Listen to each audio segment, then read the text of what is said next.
20 दिन के अंदर 25 दिन के अंदर उसका ब्रेन वॉश भी कर दिया। अच्छा। बिल्कुल 20 दिन के अंदर, लेकिन उसको ये नहीं पता कि एजेंट है। ब्रेन वॉश करने का तरीका दूसरा है सर। वो भी लोग कहेंगे यार कैसे, मैं आपको छोटा सा समझाता हूँ। मैं एक काम करने वाला हूँ लड़का, नॉर्मली हलवाई की दुकान में, व्हाइट कैंटीन में जॉब करता हूँ। मैं एक आर्मी कैंट के अंदर रहता हूँ। व्हाइट कैंटीन एक सिविल होती है। सिविल होती है मतलब व्हाइट कैंटीन में, जैसे लोगों को इसमें बहुत लंबा चला जाएगा, वो गूगल सर्च कर लेंगे व्हाइट कैंटीन क्या होती है। तो सिविल लोग भी वहाँ सामान लेने के लिए आ जाते हैं नॉर्थ ईस्ट में। तो उस लड़की को पता है कि यार मैं वहाँ कैंप पर रहता हूँ, बहुत सारे आर्मी के लोग भी आते हैं, क्योंकि कैंप पूरा आर्मी का एरिया है। अब उसके दिमाग में डेली डाल रहा हूँ यार, यहाँ सब लोग कह रहे हैं भाई जल्दी से ऑपरेशन स्टार्ट होने वाला, सारे आतंकवादी मरेंगे यहाँ।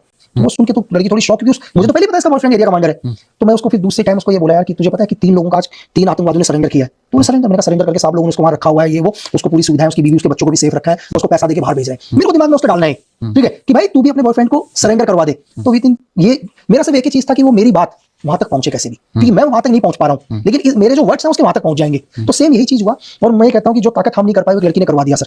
ठीक है, उसने अपने बॉयफ्रेंड पर इतना प्रेशर देना शुरू किया कि उसका बॉयफ्रेंड रेडी हो गया सरेंडर करने के लिए। अच्छा। ठीक है, लेकिन अभी तक हमारे को ये डायरेक्ट तरीके से बात नहीं हुई है। लड़की ने हमको बोला अगर यार कोई, अगर मेरे कोई जानने वाला है, अगर वो सरेंडर करे तो उसको मारेंगे तो नहीं, ये चीज तो नहीं। मैं कुछ भी नहीं होगा, सब लोगों से मैं बात कराऊंगा, है ना। तो बोले कि उसको फिर जेल में डाल देंगे, ये चीज। हमने कुछ भी नहीं होगा, बाकी लोगों के साथ भी है। ठीक है, तो उसने बोला हमने कहा तो कभी आके देखना, तुझे दिखाएंगे कौन है ना। तो जैसे वो सामान लेने आई तो उसको बोला कि वहां जो लोग रहते हैं ना सेफ्टी, वो वही लोग रह रहे हैं। अब उसने प्रेशर डाला तो उसका बॉयफ्रेंड एग्री हो गया सरेंडर करने के लिए, लेकिन लड़की हमें बता नहीं पाई कि मेरा बॉयफ्रेंड सरेंडर करने के लिए रेडी हो गया।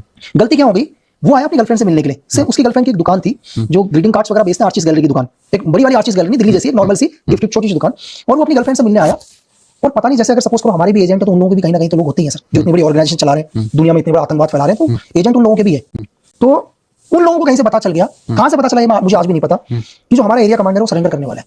अच्छा। उनको पता नहीं कहां से पता चला ये बात। और जब अपनी गर्लफ्रेंड से मिलने के लिए आया तो उसी के ग्रुप के कुछ एक लोग आए, 3-4 लोग आए, और पहली गोली उस लड़की को मारी। लड़की को मार दी। इनोसेंट लड़की को, जिसका जीवन में कोई गलती नहीं, उसको तो पता ही नहीं है क्या है। 2 बुलेट उसको पड़ी 9mm से, और 1 गोली मारी उसी एरिया कमांडर को उसकी गर्दन पर, बिल्कुल टच करके गन को। लड़की को थोड़ा सा दूर से हिट किया। आई थिंक जितनी दूर आप मेरे से हैं, शायद इतना कैमरा लगा हुआ है, इतनी दूर से जो शूट आउट हुआ था, जो हमने पीएम रिपोर्ट चेक किया, तो लड़की को विदिन 2 मीटर के समथिंग से दूर से गोली मारी गई। लेकिन जो उसको जो गोली लगी उसको टच करके गोली मारी, और उसको भी मरा हुआ सोच के चले गए। गर्दन में गोली लगी तो बचने का सवाल ही नहीं। वो लोग चले गए। वो लड़का दोबारा खड़ा हुआ सर, उसने अपना कपड़ा डाला। ऑलरेडी हमें तो जानता ही नहीं था, क्योंकि मुझे तो उसकी गर्लफ्रेंड जानती थी।